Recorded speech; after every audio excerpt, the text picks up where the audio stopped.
Welcome back to Airhead bar. In this episode I'm going to show you how we are going to rebuild Koni shocks that came with this bike. I already did one and that one is mounted on a bike. The process after removing Gland Nut was pretty straightforward, and now I'm actually going to focus on this one, which appears to be a bit more challenging because of some of the free play that it has between top eyelet and the shaft, and I'll talk about this in more detail as we are going through the rebuild process. Good thing is that these shocks, for these shocks you can still order parts. They are available online from a company called Icon Suspension. That's an Australian company that has a representative here in the US, and the process of getting seals and everything needed for this shock that's currently on a bike was really easy, and like 5 stars goes definitely to them, considering the age of these shocks, that you can still find parts and rebuild them to the original shape. It's pretty amazing. So that's the way I decided to do it, instead of buying new shocks that you can still do. They are made by Icon Suspension. These are Koni, and I really like these. So what I did is powder coated springs and then change all necessary internal parts, and that was it for this shock absorber. Alright, so without further ado, let's proceed with this rebuild.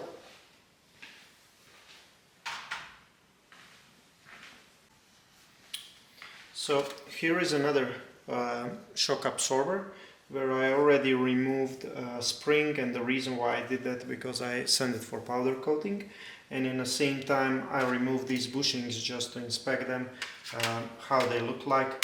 And these are in really good shape, so they can be definitely reused. I'll press them back once when I'm done with the rebuild process.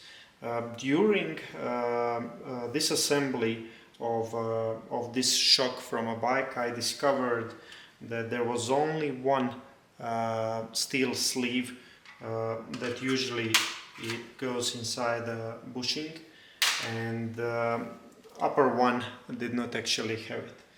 And so if you want to go ahead and order these from Icon Suspension, these are extremely cheap things, like maybe like a couple of bucks they cost. But if you lose one and don't order it, so you decide to go with it, you may cause a lot of damage down the road. The reason for that is because this thing is maybe like around 1 millimeter thick, which means that your hole essentially is like 2 millimeters bigger than it should be, and then during years of use it can create significant wobble, which can damage the shock. And I believe that's the thing that happened here, and on the other shock that had both of these sleeves, that's not the case. So if you look, there is a significant free play here in this top yoke or top holder with respect to the shaft. So I'm not sure how I'm going to fix this. We will see what parts are damaged once when I disassemble it. There is actually kind of cast iron clip inside that should prevent this thing to have any kind of free play. So I suppose that could be damaged. Hopefully not the shaft, but we will see once when we disassemble things. Here I have all new parts that need to be changed, and then for the others we will go as we continue disassembling. Very challenging can be removal of this gland nut. For that purpose I actually soaked this in penetration oil and also WD-40 for weeks, and removed it, actually broke it loose before shooting this video. In the same time, there is a upper lock nut that works in a similar way, and I also broke loose that one. The only difference is that this part is aluminum, so you can actually heat this part and then it expands a bit, and that helps a lot with removing this, if you are able to see it, this lock nut. Alright, so to remove those lock nuts you need some kind of a tool to do that. Here I use just 2 flat steel bars that I grind with my bench grinder a bit, and then I use 2 high strength bolts, M5, that fit perfectly here in these holes. But then these are M3, so I used exactly the same bolts M5 that I grinded just tips so it can actually fit inside the 3mm hole, and that can help me to remove the upper lock nut.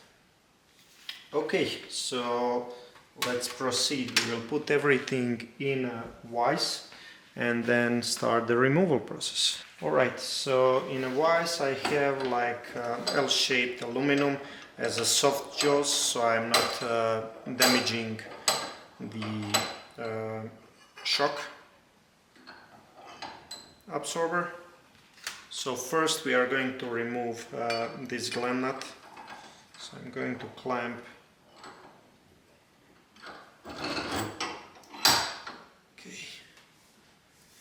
And one thing I forgot to mention is to remove spring you will need some kind of a compression tool for that, and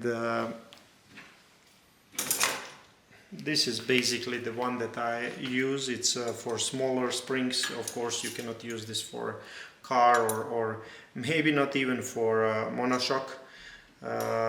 Basically this part attaches to the lower clamp of a shock, and then you have these 2 hooks that grab on a spring, and then you drive this big nut until on both sides simultaneously until the spring is compressed sufficiently so you can remove this top ring and free the spring, and then you slowly back up the nuts and spring is eventually free. Some people use clamps. I think that's quite risky or not as efficient as this one. This is pretty cheap tool. You can find it for maybe like 30 bucks on either eBay or Amazon, and it's definitely a nice tool to have to work on a shocks like this one. Okay, everything is tightened. Let's grab our tool.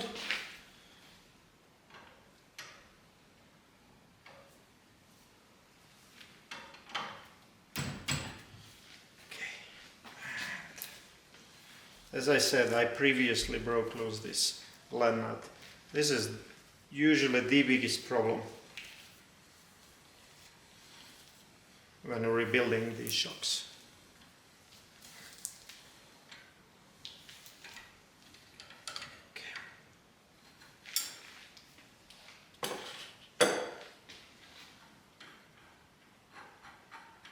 Okay. So first thing we need to remove from inside is a pretty big O-ring that prevents everything from coming out. Okay, there it is. And once when O-ring is out, now everything just slides out. Okay. And then this is full of oil and there is a big washer inside. So keep your eye on that one so you don't lose it. Okay, we will leave everything to drain.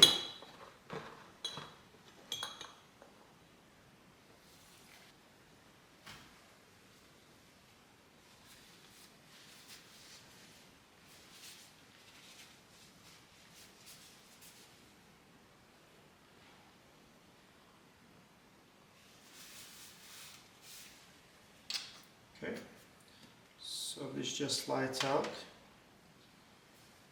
and there is more oil inside that you want to drain.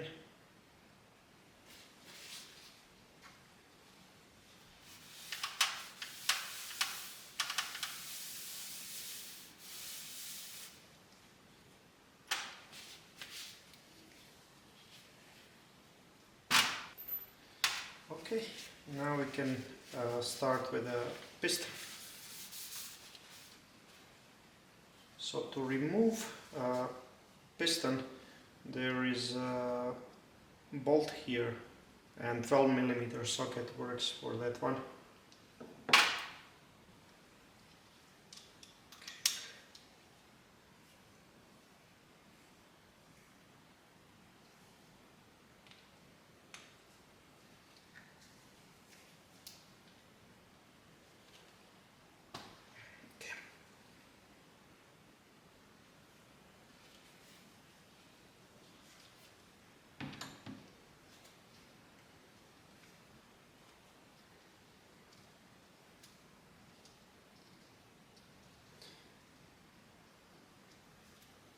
So here you can basically see a bolt that we are removing, and there is like a bunch of valves underneath it, so you need to be very careful not to lose those, and especially not to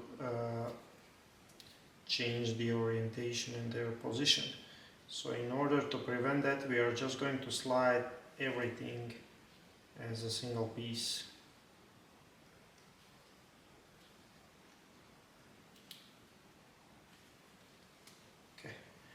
There it is.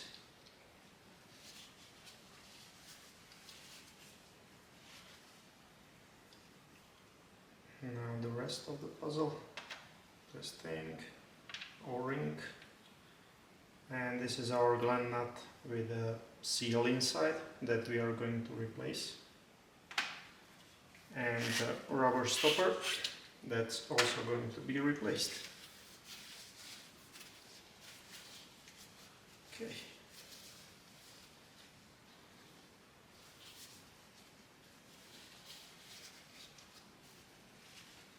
Now we can continue with removing of this top lock nut.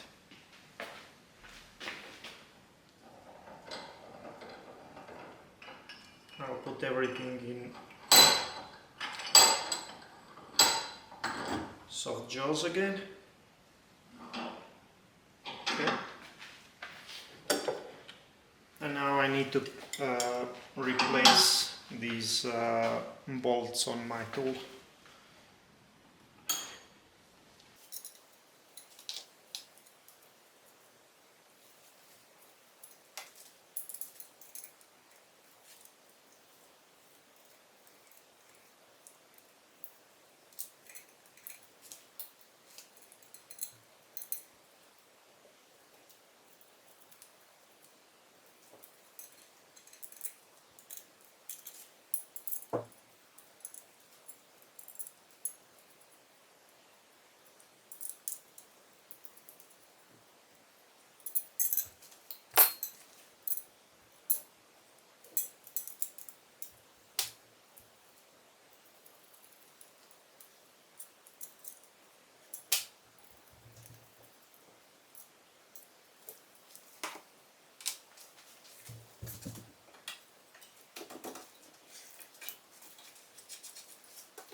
Okay. This one seems pretty rusty. I'll see if it's damaged as well, or it can be saved. If not, these are available as well. Okay. Okay, dial can actually be removed, just like this. Okay. And now this is a part actually that I suspect is heavily damaged.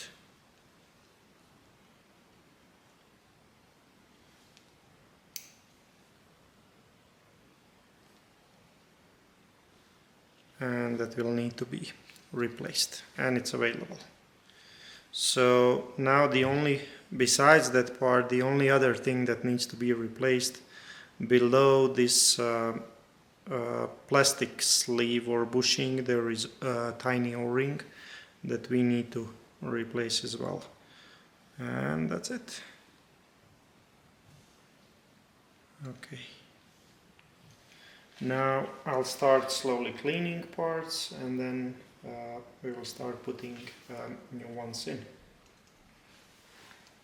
Okay, so first we can remove the seal here.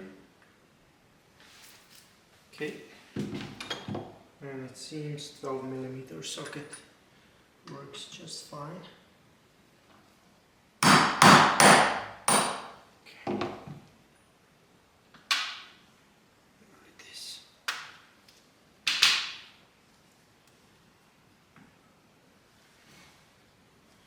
We will clean this nut before putting new seal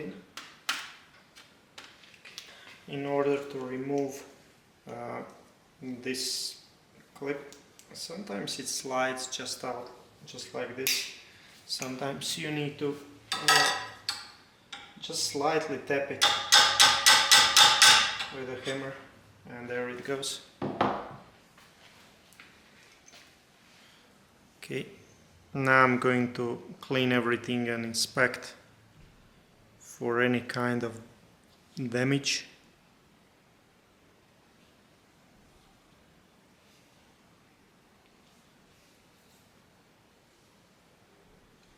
Of a shaft and this cast part, and if it's necessary we will order a new one. And final thing that I'm going to remove here is basically this plastic bushing or a sleeve. So you need just a tiny screwdriver. Try not to damage this plastic, because the one that is provided in a kit, at least for another shock, did not fit nicely. It was actually too big, and I had a huge problem trying to put it in. At the end I decided to use old one, which was in really good shape, and I did not destroy it during removal. Okay, there it is. So slowly just pry it out with a small screwdriver and save it. Okay, there it is. Nice. And now basically this whole thing should just slide down. I'll help it with a screwdriver, and goes on this side. Okay, and the only remaining part inside is the O-ring right here that we are going to change. There it is, tiny O-ring. Okay, that's it. Now I'm going to clean everything, and then we will start the assembly. So after cleaning and careful examination, this is what we currently have. Here I have old parts that we are not going to use anymore, and here I have new parts and some of the old that are good enough to be reused. Previously I showed you how shaft had significant free play in upper yoke, and I discovered what's the reason for that. I mean, the biggest reason was because the metal sleeve was missing. Probably during one of the removals they lost it, and then they put it back together without it. And if you take a look, this has like a wall of 1 millimeter, and that essentially caused like 2 millimeters of unsprung free play at the end that reflected on a shaft being able to move like those 2 millimeters. And what that shaft movement actually caused, you can basically see here. So this is old locking mechanism for the shaft, and this locking mechanism actually keeps shaft attached basically to the upper yoke. And we removed this from a shaft, you know, just prying it out. And if you look carefully at the place where shaft actually meets this part, there is indentation. And there is indentation in the upper part of a mating surface and lower part as well. And my estimate is that this is like maybe 250 microns or quarter of a millimeter, which is enough that this shaft cannot be properly locked to the upper yoke. Now, most of the parts for Koni shocks can be found online, and a company that supplies them, it's called Icon Suspension. They are really terrific people to work with, and I'm going to leave contact in a description. And I contacted them and ordered a new locking mechanism. The only problem is that this original locking mechanism essentially is the very old design that they used in some of the first Koni shocks. This one was built in March '86. They started their business, I believe, in '85, and later they changed the lock design. So if you look carefully, these two are different. And not only that these two are different, but also shafts are different. So this is my original shaft, and this is the shaft that I needed to purchase to be able to use it with the new with the new lock. So as you can see, the cutout here is much bigger with this one, with the old shaft compared to the new one. So essentially, the absence of this guy caused me to buy a new shaft and new lock. And I hope now, when I have all parts, that we will actually be able to rebuild this shock. Alright, so everything is polished and nicely cleaned, and we can actually proceed with assembly. This shaft is in still good condition, so I'm going to save it in case I need it for some of the future rebuilds.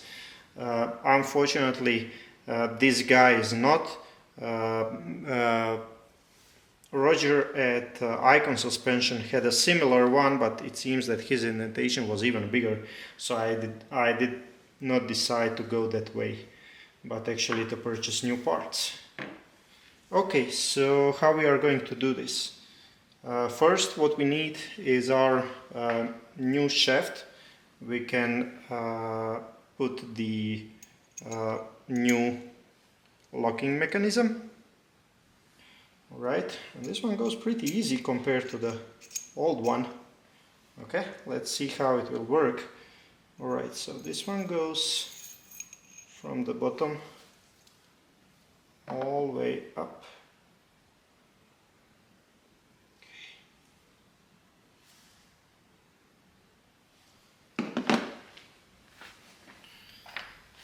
Okay, I pushed it all the way up. Now on the top we are going to put new O-ring. Okay, just like that. Now we will gently drive it down so we don't damage it.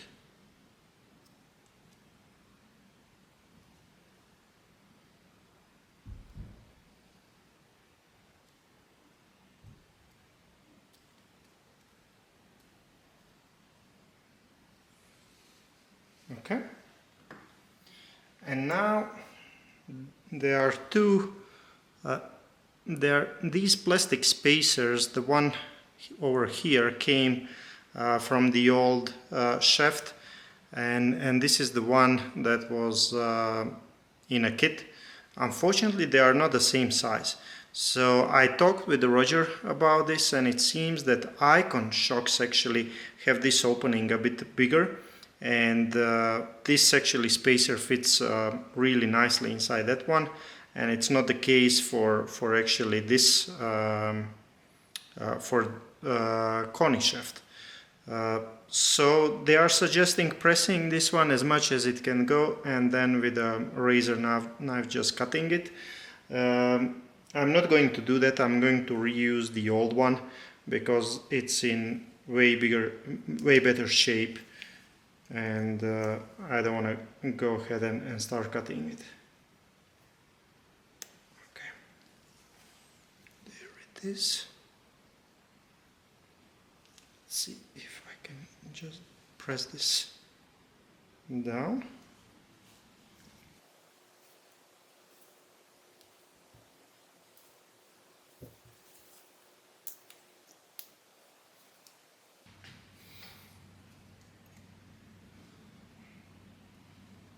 Okay, there it is.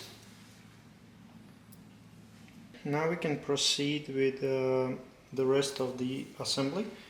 First, I'm going to put this lock, just slide it over, and then on top this retaining spring goes just like this, needs to fit inside this opening, and then on top dial needs to go. Okay.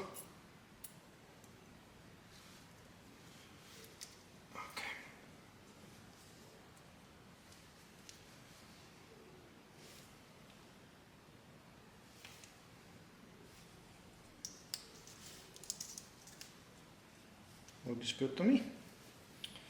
Right, so now everything goes inside the top yoke, and in top yoke you cannot put this orientation matter, so you cannot put however you like. There is a kind of big protrusion and small protrusion. Big goes right here and small goes on the opposite side. So this is how shaft with everything goes inside, and this is how dial needs to look in a window. And finally, you are going to put a lock nut on the bottom.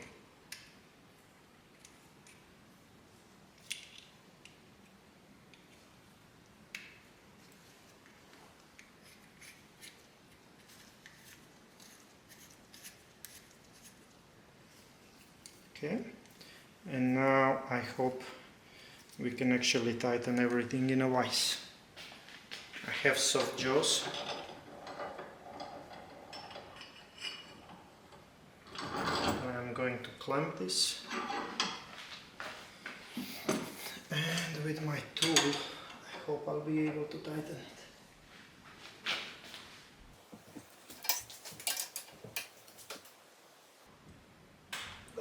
That's it.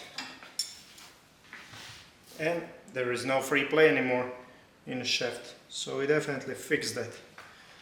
Okay, now we will start putting other things here. First, this rubber goes.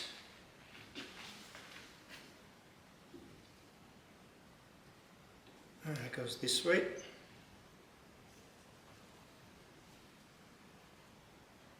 Okay.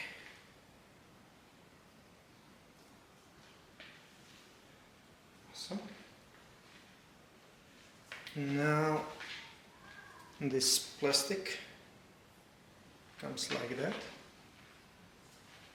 After that, we are going to put a new seal in our Gland Nut, and here is the new seal.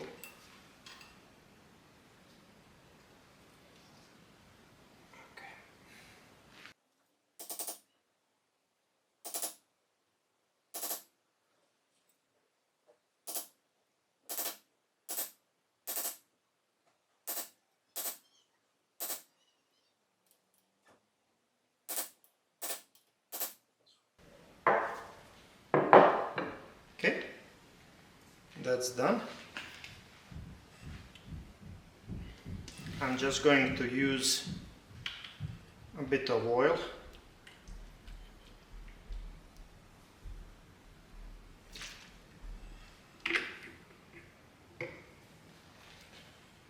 Okay. Just to wet the seal so it slides more easily. That's it.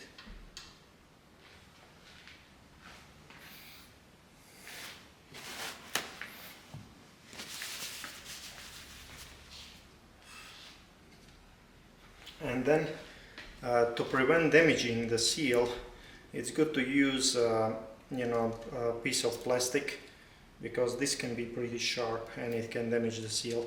So how you avoid that is you put the plastic on top and then basically you easily drive it over it. There it is.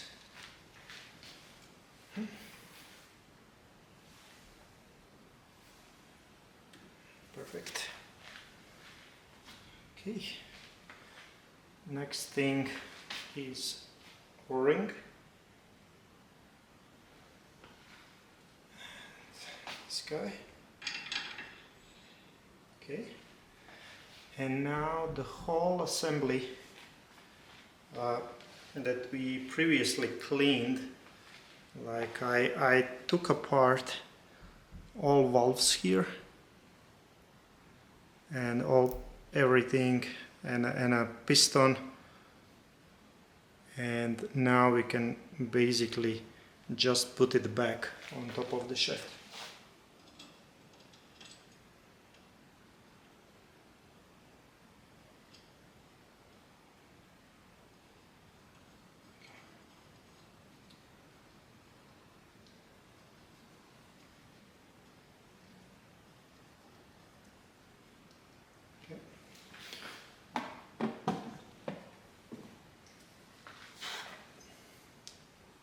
Now 12mm socket, you just tighten it.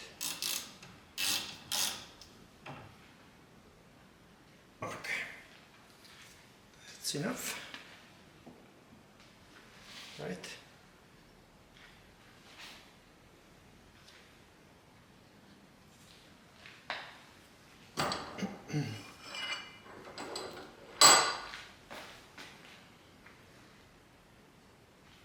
Now we are going to continue with the assembly. We are going to clamp body. Okay. This guy. Perfect.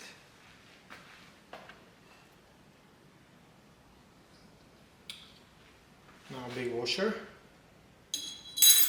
goes down.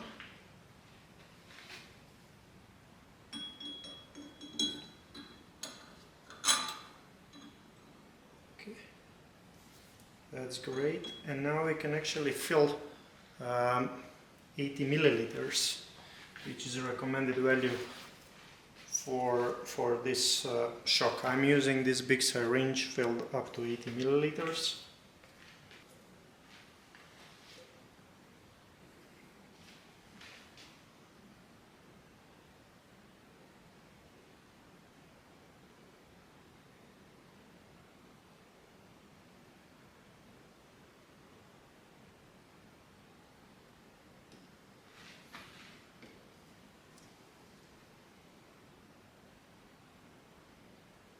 Okay, that's exactly 80, and I'm just going to let it go.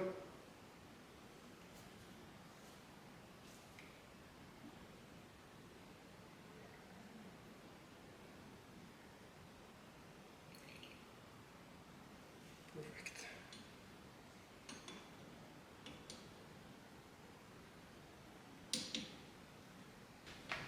Okay, now finally we can take a piston and a shaft and drive it in.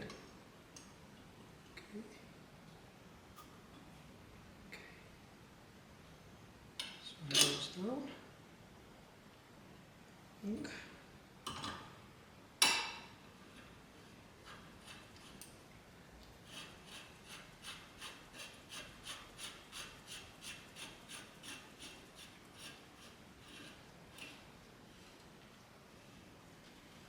Now I can start pumping it for a couple of times.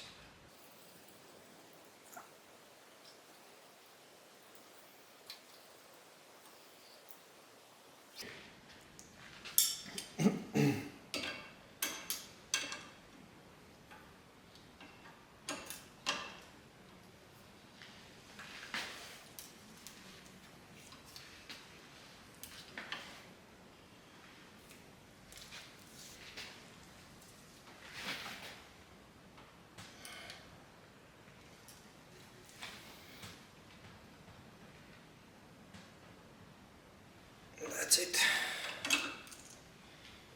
Okay. Perfect.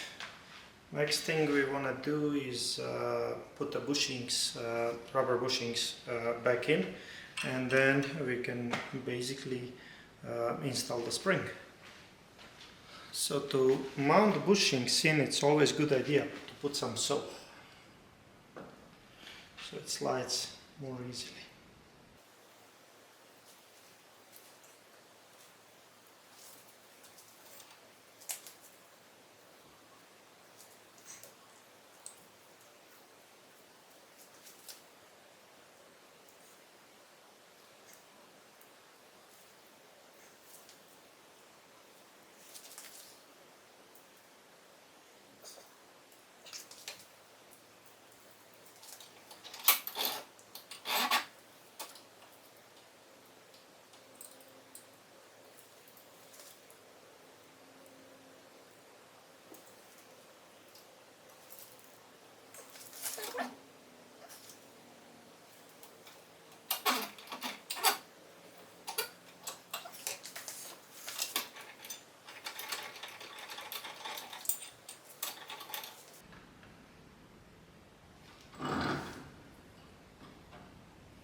Perfect. First one is in, and now we will do the other one.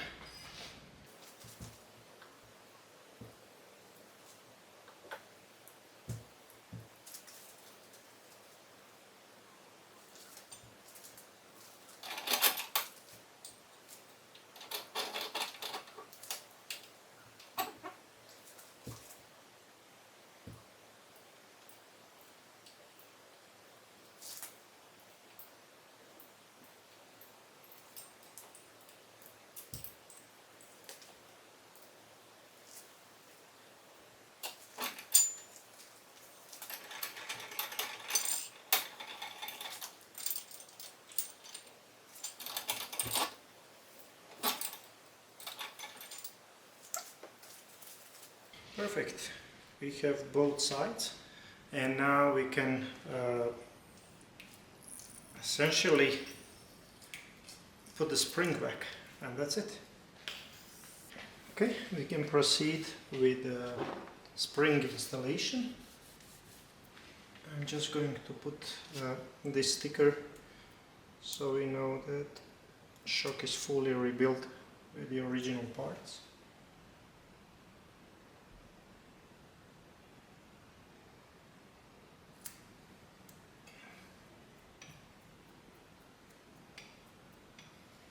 This.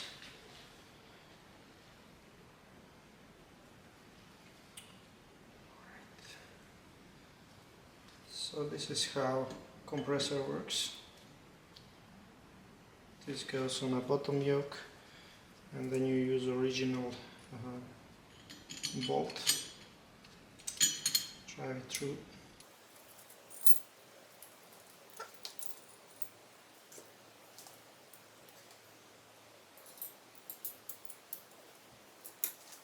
So I'm going to use these cushions to protect spring, because it's nicely powder coated.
Finally, we are going to grease these sleeves and drive them in, and that's it.